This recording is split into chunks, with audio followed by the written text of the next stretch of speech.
What up, everybody? It's your boy JB, aka Spoken, and I am here with another thing of unspoken truth. Now, check it out, y'all.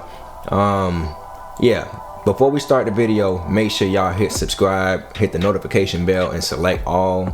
And check out all the previous content and hit up the SpokenReasons regular channel. You know what I'm saying? Got some dope stuff over there. Or get your FCHW merchandise as well. Now, check it out.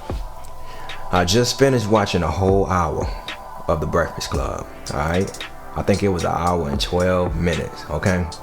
I can't believe I sat through it all the way. But I had to really, before I start touching on stuff, I like to do my research. I just like to get acquainted with things and just see what the heck is going on before I open my mouth.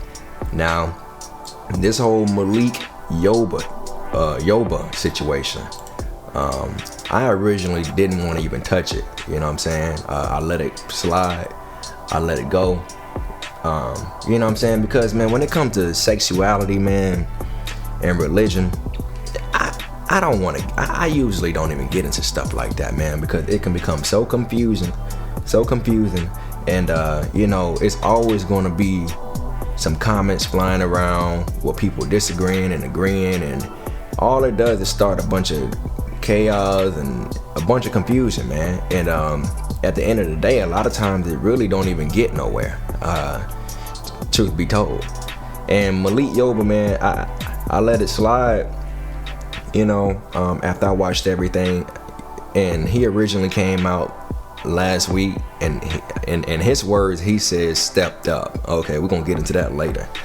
But he stepped up last week and pretty much told the world that he likes trans women. But he said that he's still a heterosexual man. He just likes trans women. And everybody know what a trans woman is. A trans woman is a man that looks like a woman, or that changed their whole body like a woman. I guess some of them got pocketbook coochies, or whatever you want to call it. I guess some of them got dicks, whatever you want to call it. Look, man, it is what it is, bro. And the reason why I say pocketbook coochie is because it ain't a real coochie, alright? Now, one thing that we gonna do, we gonna be real on this thing. That's what we gonna do.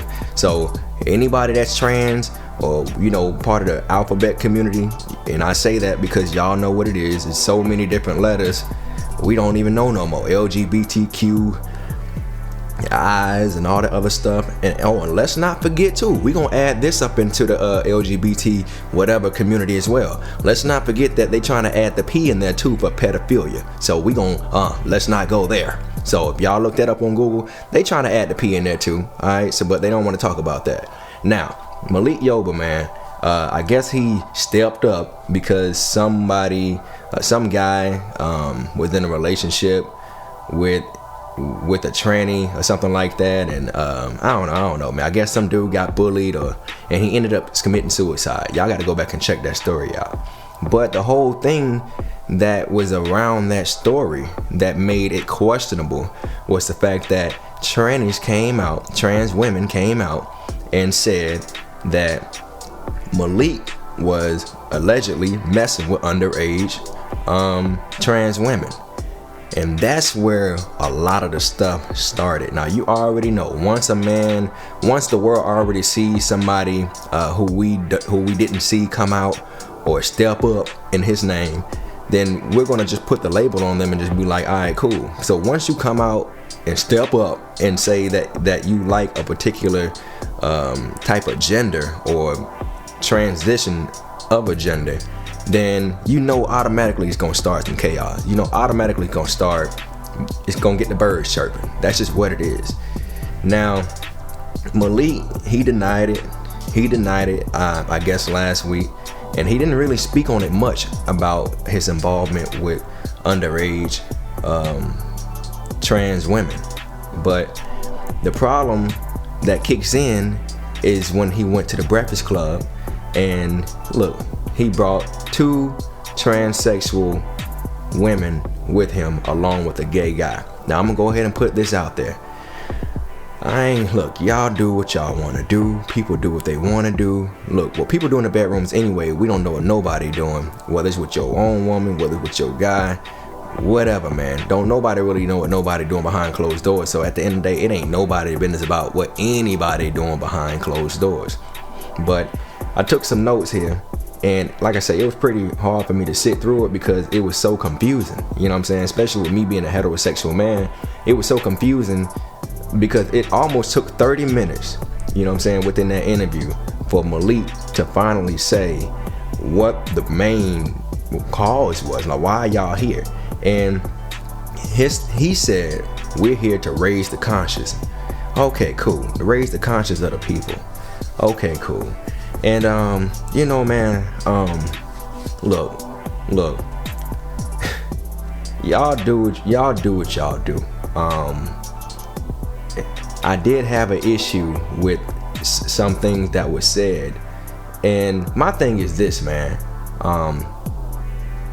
Okay, props to you for raising the awareness. You're supposed to raise the awareness about a lot of things. You know what I'm saying? Anything that you're going through, whether you've been raped, whether you are dealing with domestic abuse, whether you're dealing with whatever, man, molestation, whatever, man, you're supposed to bring that cause up if you feel like it. You're enabled to. You know what I'm saying? Nobody's stopping you from doing that. But it just seems like this whole thing is like a situation that he's jumping on board with, and a cause that he's jumping on board with just to try to beat down the allegations of what he's been through. And my main problem about this whole interview was, one of them was that he went on this interview, talked about the cause, but didn't even address the situation about him being with a young underage trans woman. And it just seems like a crop of BS coming from his end. Now, he doesn't sound too crazy, I guess, or too far left when he's talking about raising the awareness of the cause. Okay, cool. People raise the awareness of their own freaking cause. But don't try to put this narrative out here and try to raise the consciousness of the cause that you're going through, or the situation that you're going through, and try to put that stuff on the people who's not about that life, not a part of that lifestyle. But we know deep down inside that you're hiding something. That's just what it is. You're hiding something. Another thing where I want to jump on is, look, like I said, people can do whatever the hell they want to do. But like I said, y'all gotta excuse me, it's gonna be kind of rough to get through this thing. It just seems as if trans women or gay people, especially trans women, they want the same respect that women get, and they want to be looked at as women. And the thing is this: you can be looked at as a woman in your own community. That's why they call it the community. The community is your community.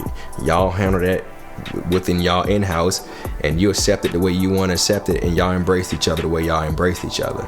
But when you walking into a world of folks who's not about that, okay, yeah, you raising the awareness, but it's always gonna be friction. It's always gonna be chaos. You know what I'm saying? It's always going to be a disagreement. It's always going to be disrespect in the room somehow.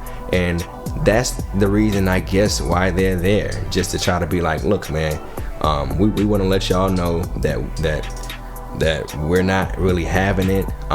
Y'all need to get over yourselves. Life is too short. Love is love, and we get that part. But it's almost like, look, man. What I don't like is when they try to compare black struggles to the gay struggle or to the homosexual struggle. I don't like that, because let me tell you something. Black folks, as it is, we already have a hard time getting on code. And the main problem with black people is we're not on code.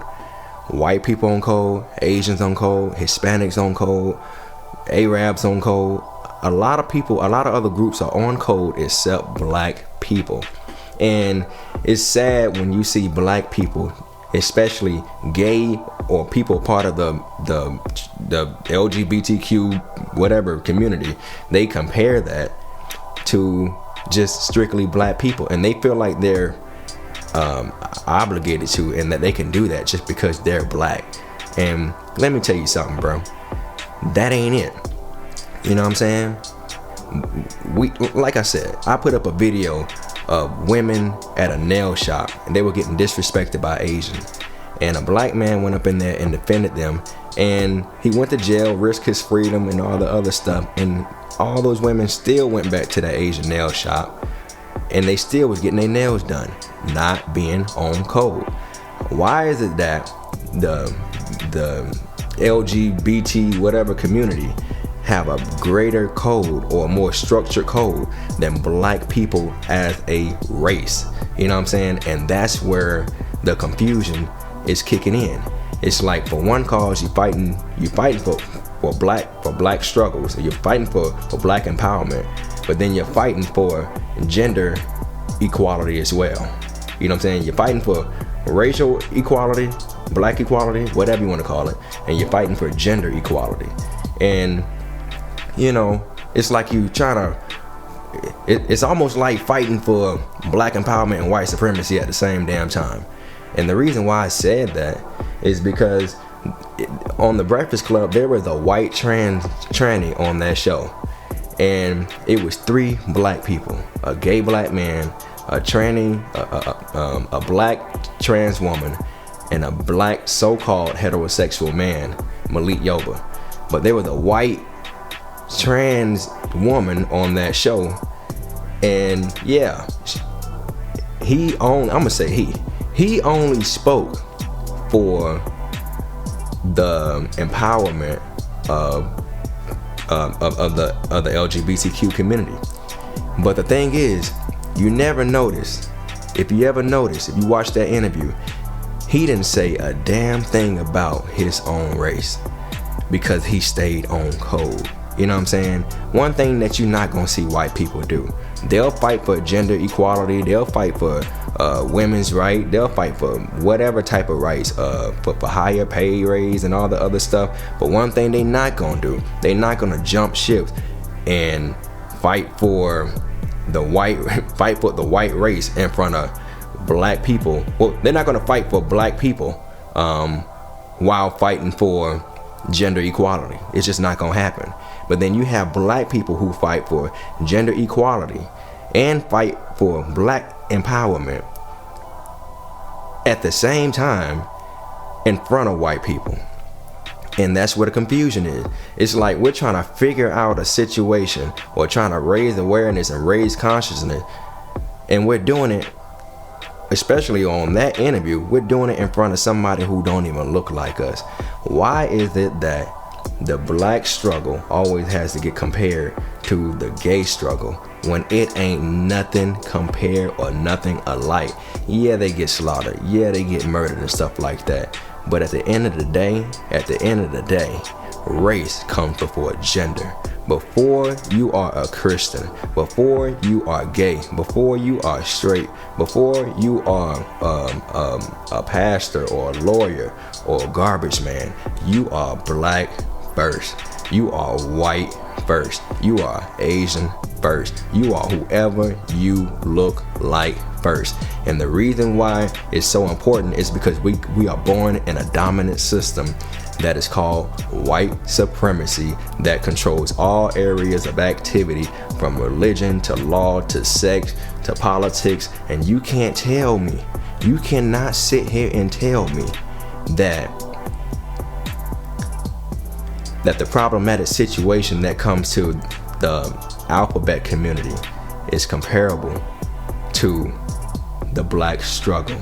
You can't sit here and tell me that. The black struggle came first.